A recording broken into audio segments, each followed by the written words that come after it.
Only 1 in 100 people reach $1 million before this age. Not because everyone else is lazy, not because they made reckless decisions, but because the math quietly works against most people for much longer than they expect.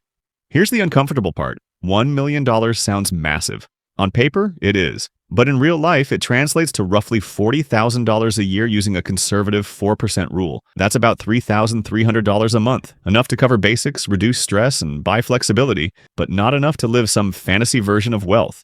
So why do so few people reach it early? Is it income, bad investing, or something more subtle that almost nobody tracks? Most people assume wealth grows in a straight line.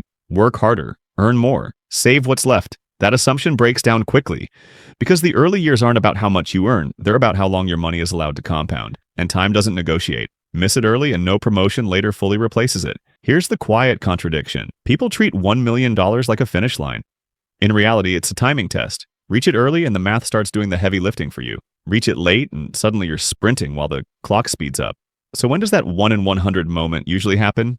What age quietly separates the people who pull ahead from those who always feel slightly behind, even with decent salaries? And more importantly, what are the people who do reach it doing differently before the number ever appears?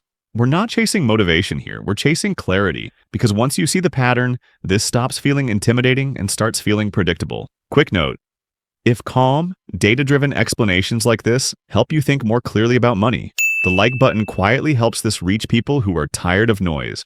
Now let's talk about the age most people think this happens, and why that belief delays everything. Most people assume $1 million shows up in their late 40s or early 50s, after promotions, after peak earning years, after life finally settles down. That sounds reasonable, on paper.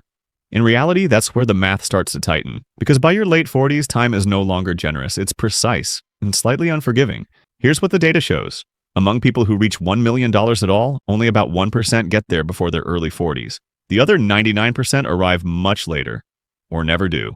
And here's where the explanation usually goes wrong. People blame income. If I just made more, I'd be there. But income explains far less than people think.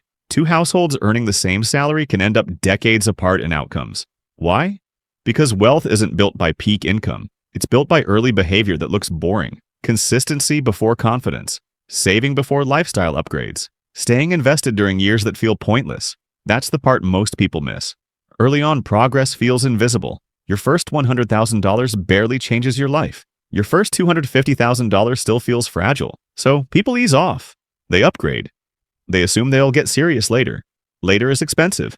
Because compounding doesn't care how motivated you are at 45. It only cares how long the money was left alone. Here's a simple comparison. Someone who reaches $1 million at 40 can add thousands per month on average from growth alone over time. Someone who reaches $1 million at 55 is often still contributing aggressively, just to keep pace with inflation. Same number. Completely different pressure. So the real divide isn't discipline versus laziness. It's early restraint versus delayed urgency. And the people in that 1 in 100 group usually didn't feel ahead while it was happening.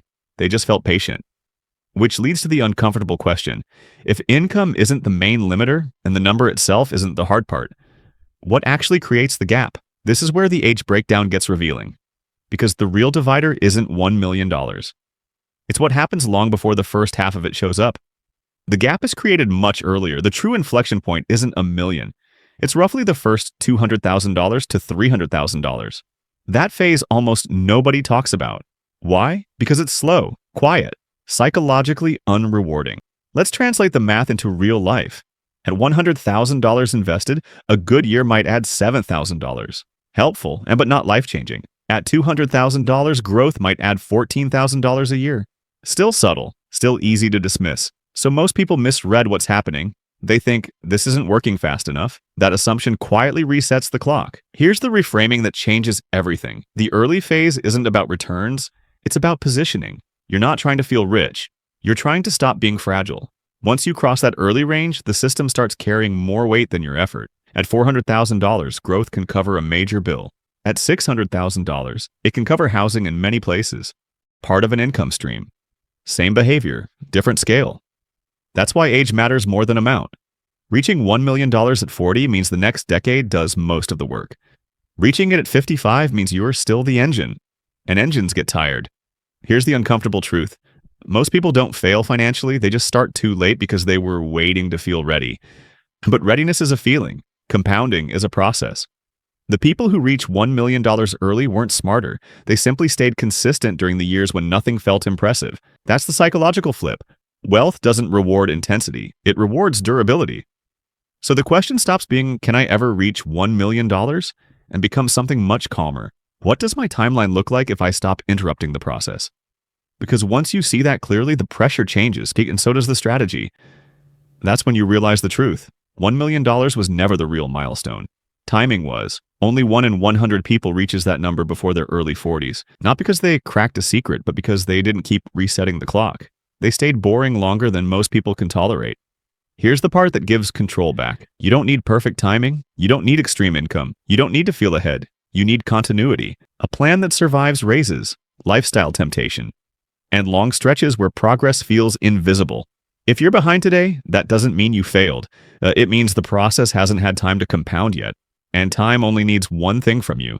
Stop interfering. When people finally reach $1 million, they're often surprised by how quiet it feels. No fireworks, no finish line, just less stress, more options, and momentum that doesn't require daily effort. That's real wealth. Not loud, not fast, durable. If this calm, no-hype way of explaining money helps you think more clearly, subscribing quietly helps this reach people who are tired of fear-based advice. My name is Noir, and I'm a rich raven who explains money without panic. Real wealth isn't loud. It's quiet, boring, and extremely effective.